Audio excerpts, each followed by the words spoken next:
I'm at the Hemp and Cannabis Symposium doing our first podcast from the selfie position, back with David Lakeman. People who aren't aware who David Lakeman is, David, why don't you go ahead and introduce yourself? Hello. As I mentioned in there, the division manager for cannabis and hemp at the Illinois Department of Agriculture.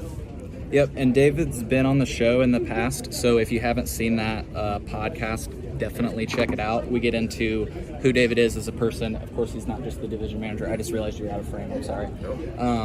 He's a person too, folks. He's also a regulator. So if you want to hear what he does as like his professional job, check out that episode because I think it's a really good one. So thank you, by the way, again for chatting with me.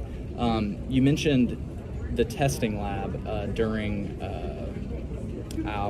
your presentation. That's something that Vaughn Bentley has mentioned in the past at a Grown In event that I attended. Yes. And you mentioned that it was an additional backstop. Can you tell me what does that mean? When is this cannabis testing lab going to be used? Sure. I mean, right now we're in the process of building the lab. Right. Yeah. So we're developing exactly what the process and procedures will be. We're developing what staff will have in it, what equipment we need.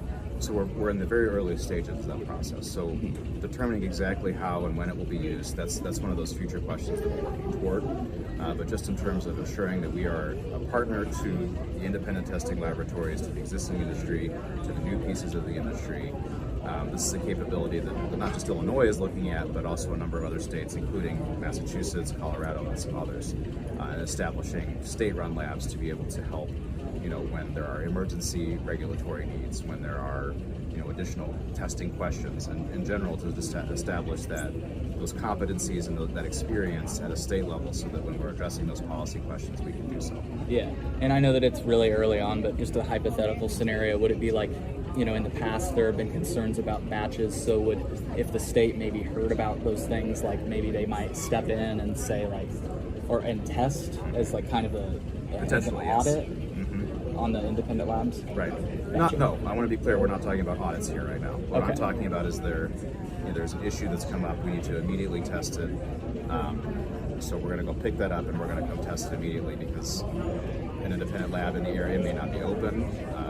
We want to make sure that with state employees we can do that and get those things tested immediately and address any potential health or safety issues immediately as soon as they're reported to us, which we aren't always may not always be an option for us in the future. It has been to this point, but we can't always rely on that, and we want to make sure that the state is able to provide those capabilities. Yeah, and like you say, born out of things like from Massachusetts, where there were concerns about vitamin E in the past. So would it maybe just hypothetically be something like that? You heard about something off with a product and it's like, okay, we're going to pull this batch number from this location and we're going to perform tests on it to see what's up.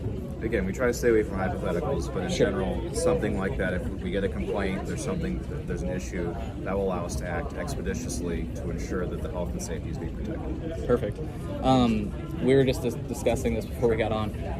I've always been confused by the square footage of facilities, and I'd love you to explain again why you think where some of that confusion goes, because I thought that was the case. Sure. Sometimes you'll see, and I won't name any specific ones, but you'll see them list, we've got a 400,000 foot facility, and I was always under the impression, but for adult use, for at least the original cultivation licenses, you have up to 210,000 square feet. Can you provide the clarity that you provided? Sure. And that square footage you just listed, 210,000 square feet, or up to 14,000 for craft growers, is flower and canopy space.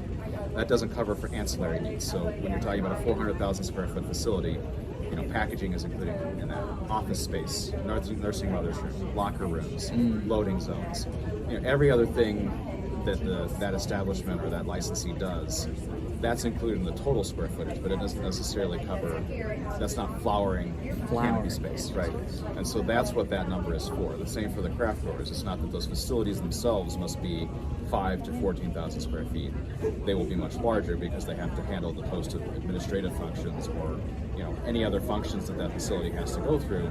It's just that's how much flowering canopy space they're able to have. Yeah, makes sense. Yeah. We have distractions. We're in a college right now, so there's a lot of things going on. one of the things you mentioned, I've got two more questions. One of the things you mentioned in your presentation, which I might actually be getting some information about because I'm working with Pam, the FOIA officer from AGR, Sure. on like complaint. Not, I can't think of the right word right now. Citations maybe the department has issued for maybe infractions. You mentioned a facility had been robbed, perhaps in the past, and unless I misunderstood you. I'm just speaking about general hypothetical safety issues, right? There's been some dispensaries that have had security incidents. Those Sure. are well reported. Right. This was not in reference to anything specific. This is Okay. just saying that in general, that covers the scope of some of the responsibilities that the Illinois State Police have in this industry. Yeah. So. Cool. Thank you for clarifying that. Sure. So my last question is, so you mentioned in your presentation, craft cultivation facilities, not things, are very capital intensive, and I'm loosely quoting you because you were doing your presentation, intensive and complex, and so much money goes into it. I've personally seen 2 licensed facilities that are growing outdoors.